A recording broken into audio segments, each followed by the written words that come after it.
আসসালামু আলাইকুম। বাংলা সংবাদে সবাইকে স্বাগত জানাচ্ছি। আমি চিন্তিয়া হক। শুরুতেই সংবাদ শিরোনাম। নির্বাচন নিয়ে প্রধান উপদেষ্টার বক্তব্য অস্পষ্ট, হতাশ বিএনপি। এদিকে জুলাইয়ের প্রত্যাশার সঙ্গে বর্তমান বাস্তবতার অনেক ফারাক, বলছেন জোনায়েদ সাকি। জানাবো বাংলাদেশে 2025 সালের শেষে নির্বাচনের উদ্যোগ নিয়ে যা বলল যুক্তরাষ্ট্র। সম্পর্ক এগিয়ে নিতে 71-এর সমস্যা মিটিয়ে ফেলুন পাকিস্তানের প্রধানমন্ত্রীকে ডক্টর ইউনূস। এবং সর্বশেষ জানাবো চিন্ময় দাসের আইনজীবী চিকিৎসার নামে ভারত গিয়ে চালাচ্ছেন অপপ্রচার। দর্শক শুনছিলেন সংবাদ শিরোনাম, এখন বিস্তারিত। নির্বাচন নিয়ে প্রধান উপদেষ্টার বক্তব্য অস্পষ্ট, হতাশ বিএনপি। আগামী সংসদ নির্বাচনের সময় নিয়ে অন্তর্বর্তী সরকারের প্রধান উপদেষ্টা ডক্টর মোহাম্মদ ইউনূস যে বক্তব্য দিয়েছেন তা অস্পষ্ট বলে মনে করছে বিএনপি। একই সঙ্গে প্রধান উপদেষ্টার বক্তব্যে নির্বাচন অনুষ্ঠিত হওয়ার সুনির্দিষ্ট তারিখ উল্লেখ না থাকায় হতাশ হয়েছেন দলটি। মির্জা ফখরুল বলেন, 18 ডিসেম্বর রাতে বিএনপি স্থায়ী কমিটির সভা অনুষ্ঠিত হয়। সেখানে দলের ভারপ্রাপ্ত চেয়ারম্যান তারেক রহমান সভাপতিত্ব করেন। সেই সভায় গত 16 ডিসেম্বর বিজয় দিবসে প্রধান উপদেষ্টা ডক্টর মোহাম্মদ ইউনূস জাতির উদ্দেশ্যে যে ভাষণ দিয়েছেন তা নিয়ে বিস্তারিত আলোচনা হয় এবং পরবর্তীতে প্রধান উপদেষ্টার প্রেস সচিব সংবাদ সম্মেলনের মাধ্যমে উপদেষ্টার ভাষণের যে ব্যাখ্যা দিয়েছে তা নিয়েও আলোচনা হয়। ডক্টর ইউনূসের ভাষণে নির্বাচন সংক্রান্ত বক্তব্য অস্পষ্ট বলে দাবি করে মির্জা ফখরুল বলেন, সভা মনে করে তার বক্তব্যের নির্বাচনের একটি সম্ভাব্য সময়ের কথা বলা হলেও নির্বাচনের রোডম্যাপ সম্পর্কে কোনো সুনির্দিষ্ট বক্তব্য রাখা হয়নি। ডক্টর মোহাম্মদ ইউনূস 2025 সালের শেষ অথবা 2026 সালের প্রথম অংশে নির্বাচন অনুষ্ঠানের কথা বলেন, যা একেবারে অস্পষ্ট। নির্দিষ্ট কোনো সময় উল্লেখ নেই। অথচ তার প্রেস সচিব বলেন যে 2026 সালের জুন মাসের মধ্যে নির্বাচন অনুষ্ঠিত হবে, যা পরস্পর বিরোধী। সাংবাদিকদের এক প্রশ্নের জবাবে মির্জা ফখরুল বলেন, আমরা আশা করেছিলাম প্রধান উপদেষ্টা নির্বাচনের সুনির্দিষ্ট রোডম্যাপ দিয়ে দেবে, সেটা তার বক্তব্য নেই। এটা আমাদের হতাশ করেছে। আবার তার প্রেস সচিব যা বললেন সেটা সাংঘর্ষিক। প্রধান উপদেষ্টা বলেছেন 25 অথবা 26 সালের শুরুতে নির্বাচন হবে, আর প্রেস সচিব বলেছেন 26 সালের জুনে নির্বাচন হবে, যার কারণে আমরা বুঝতে পারছি না যে কোনটা সঠিক। এই ধরনের পরস্পর বিরোধী বক্তব্য আরো বিভ্রান্তি সৃষ্টি করেছে বলে উল্লেখ করে বিএনপি মহাসচিব বলেন, যেহেতু নির্বাচন কমিশন গঠিত হয়ে গেছে তাই নির্বাচন অনুষ্ঠানের বিলম্বের প্রয়োজন নেই। নির্বাচন কেন্দ্রিক সংস্কারগুলো সম্পন্ন করে দ্রুত নির্বাচন অনুষ্ঠান সম্ভব। জনগণ এই বিষয়ে প্রধান উপদেষ্টার কাছ থেকে সুস্পষ্ট বক্তব্য আশা করে। নির্বাচনের সুনির্দিষ্ট সময় রাজনৈতিক দল ও অন্যান্য অংশীজনদের সঙ্গে আলোচনার মাধ্যমে নির্ধারণ করা উচিত বলে মনে করেন বিএনপি। জুলাইয়ের প্রত্যাশার সঙ্গে বর্তমান বাস্তবতার অনেক ফারাক, বলছেন জোনায়েদ সাকি। গণসংহতি আন্দোলনের প্রধান সমন্বয়ক জোনায়েদ সাকি বলেছেন, সমষ্টিগত মর্যাদার উপর আঘাত হানার 24শে জুলাই বিপ্লব সম্ভব হয়েছে, লাশের ফাঁকা কাফেলা বানিয়েও কাউকে রুখে দেওয়া যায়নি। আমাদের মধ্যে জুলাইয়ের যে প্রত্যাশা তৈরি হয়েছে তার সঙ্গে বর্তমান বাস্তবতার অনেক ফারাক আছে। এই জায়গায় অভ্যুত্থানের নতুন শক্তিকে সংগঠিত করতে হবে, তাহলেই অভ্যুত্থানের অংশ না সব শক্তির পরিবর্তন আসবে।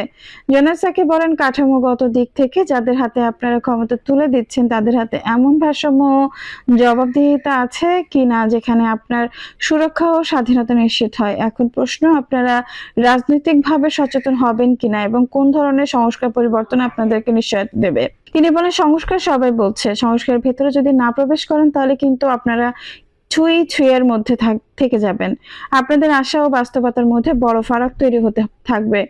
আপনারা হতাশ হবেন। এই হতাশা কাটানো এবং লড়াই করার প্রধান উপায় হচ্ছে আমাদেরকে রাজনৈতিকভাবে সচেতন হতে হবে। গণসংহতি আন্দোলনের প্রধান সমন্বয়কারী বলেন, আমরা রাজনৈতিক প্রস্তাবনায় বলছি রাষ্ট্র মেরামত করতে চাই, কিন্তু আমাদের রাজনৈতিক ব্যবহার সে আগের মতোই আছে। এটা বদলানোর জন্য জনগণের অভ্যুত্থানের ভেতরে শক্তি প্রয়োজন। জুলাই অভ্যুত্থানের আগে দেশে যে রাজনৈতিক চর্চা হয়েছে তাতে জনপ্রতিনিধিরা জনগণের উপর প্রভুত্ব করেছেন, অথচ গণতন্ত্রের মূল কথা ছিল জনগণের সব ক্ষমতার উৎস। বাংলাদেশে 2025 সালের শেষে নির্বাচনের উদ্যোগ নিয়ে যা বলল যুক্তরাষ্ট্র। সম্প্রতি জাতির উদ্দেশ্যে দেওয়া ভাষণে অন্তর্বর্তী সরকারের প্রধান উপদেষ্টা ডক্টর মোহাম্মদ ইউনূস বলেছেন, 2025 সালের শেষের দিকে অথবা 2026 সালের শুরুতে দেশে ত্রয়োদশ জাতীয় সংসদ নির্বাচন অনুষ্ঠিত হতে পারে। অন্তর্বর্তী সরকারের নির্বাচনের এই উদ্যোগের প্রসঙ্গটি এবার উঠে এসেছে মার্কিন পররাষ্ট্র দপ্তরের নিয়মিত প্রেস ব্রিফিংয়ে জানতে চাওয়া হয়, 2025 সালের শেষে অথবা 2026 সালের শুরুতে নির্বাচন আয়োজনের ঘোষণা দিয়েছে বাংলাদেশের অন্তর্বর্তী সরকার। এ বিষয়ে যুক্তরাষ্ট্র অবস্থান কি? জবাবে মুখপাত্র প্যাটেল বলেন, বাংলাদেশের অন্তর্বর্তী সরকার নির্বাচন আয়োজন আয়োজনের যে প্রস্তুতির ঘোষণা দিয়েছে সেটাকে আমরা স্বাগত জানাচ্ছি। এতে বাংলাদেশের জনগণ তাদের নেতৃত্বকে বেছে নেওয়ার সুযোগ পাবে। নির্বাচন আয়োজনের সময় নির্ধারণ এবং এমন একটি বিষয় যেদিকে আমাদের অব্যাহত পর্যবেক্ষণ থাকবে। পুরো প্রক্রিয়া জুড়ে আইনের শাসন একইভাবে গণতান্ত্রিক মূলনীতি বাস্তবায়নকে আমরা উৎসাহিত করেছি। পুরো বিশ্ব শান্তিপূর্ণ উপায়ে অবাধ ও সুষ্ঠু নির্বাচন আয়োজনের পক্ষে আমাদের অবস্থান। গুমের ঘটনায় সাবেক প্রধানমন্ত্রী শেখ হাসিনায় জড়িত থাকার প্রমাণ পেয়েছে গুম কমিশন। বাংলাদেশে গুমের ঘটনায় জড়িতদের বিরুদ্ধে যুক্তরাষ্ট্র এর আগে নিষেধাজ্ঞা আরোপ করেছে। এ বিষয় নিয়ে আপনার মন্তব্য কি? এ বিষয়ে প্যাটেল বলেন, বাংলাদেশে বিগত 2 দশকে যেভাবে শত শত মানুষ জোরপূর্বক গুমের শিকার হয়েছে তাতে আমরা গভীরভাবে উদ্বিগ্ন। জোরপূর্বক গুম হচ্ছে মানবাধিকারের চরম লঙ্ঘন। গুম ও আটক করে রাখার কারণে ভুক্তভোগীর পরিবার মানসিক যন্ত্রণা এবং অনিশ্চয়তায় ভুগছেন। বাংলাদেশের অন্তর্বর্তী সরকার এসব অপরাধী তদন্ত যে পদক্ষেপ গ্রহণ করেছে তা যুক্তরাষ্ট্র স্বাগত জানায়। উল্লেখ করে তিনি আরো বলেন, গুমের শিকার ব্যক্তি এবং তার পরিবারের সদস্যদের জন্য ন্যায় বিচার নিশ্চিত, স্বচ্ছ বিচার প্রক্রিয়া নিশ্চিতের জন্য আমরা আহ্বান জানাই। সম্পর্ক এগিয়ে নিতে 71-এর সমস্যা মিটিয়ে ফেলেন পাকিস্তানের প্রধানমন্ত্রীকে ডক্টর ইউনূস। দ্বিপাক্ষিক সম্পর্ক এগিয়ে নিতে পাকিস্তানিকে 71-এর অমীমাংসিত সমস্যাগুলো নিষ্পত্তি করার আহ্বান জানিয়েছেন বাংলাদেশ। বৃহস্পতিবার 19 ডিসেম্বর কায়রোতে D8 সম্মেলনের ফাঁকে পাকিস্তানের প্রধানমন্ত্রী শেহবাজ শরীফের সঙ্গে অনুষ্ঠিত বৈঠকের প্রধান উপদেষ্টা প্রফেসর মোহাম্মদ ইউনূস এই আহ্বান জানান। প্রধান উপদেষ্টা বলেন, ইস্যুগুলো বারবার আসছে, আসুন আমরা এগিয়ে যাওয়ার জন্য এই সমস্যাগুলো নিষ্পত্তি করি। এ সময় শেহবাজ শরীফ বলেন, 1974 সালে বাংলাদেশ, পাকিস্তান ও ভারতের মধ্যে ত্রিপক্ষীয় চুক্তিতে বিষয়টি নিষ্পত্তি হয়েছে। তবে যদি অন্য কোনো অমীমাংসিত ইস্যু থেকে থাকে তাহলে তিনি খুশি হবেন। প্রফেসর ইউনূস বলেন, ভবিষ্যৎ প্রজন্মের জন্য সবকিছু সমাধান করতে পারলে ভালো হবে।